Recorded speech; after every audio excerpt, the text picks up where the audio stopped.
In yesterday's newsletter, I talked about how government spending drives hyperinflation using the famous example of Weimar Germany in the 1920s. Today, I'll talk about a much more recent hyperinflation, Argentina. The country is undergoing its fifth hyperinflation since 1975, currently running at 143% per year. That was, of course, a big reason for libertarian radical Javier Milei's win in Argentina's presidential election last week. Setting the stage, 100 years ago, Argentina was one of the richest countries in the world. The peso was gold-backed, and Argentina was a main exporter of beef using the newly invented refrigerated ship called a reefer. Its per capita GDP was higher than Austria, Italy, or former colonial master Spain.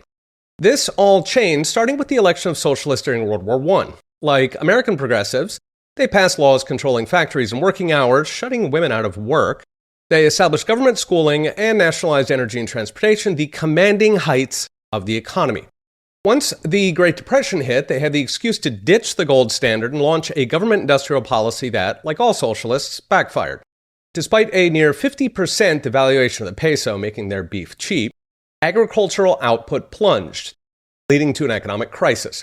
This opened the door for a military coup by fascist sympathizers, including Juan Perón, and backed by Standard Oil, thank you, Exxon.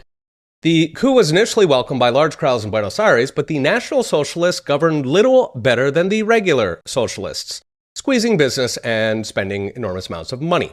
For the next 44 years, Argentina was ruled by socialist generals espousing social justice, inflating the currency, promoting union takeovers, and putting regulations on small businesses that wrecked the middle class. Argentina went from one of the richest countries in the world to perennial basket case. The peso went from 2.4 per dollar to 350 per dollar by 1969, the first in a series of hyperinflations. In 1970, the peso was restored, then quickly lost 99.9% of its value again.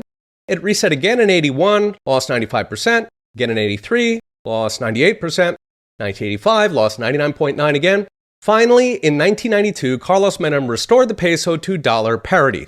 It actually held up for a while, about 10 years. I was living in Argentina back then. I was thrilled to pay a taxi in pesos and get dollars back in change. I thought maybe Argentina was out of the woods. Alas, it was not. The socialists came back. They got back to work, dropping the peso by 92%, then accelerating back to hyperinflation under the current Peronist. So what is next? Brought to you by Unchained. Washington is following the Argentina plan just as fast as its grubby little paws can vote new spending. In fact, our current $2 trillion deficit is almost twice, in terms of GDP, what it is in Argentina. So we are going even faster than the original.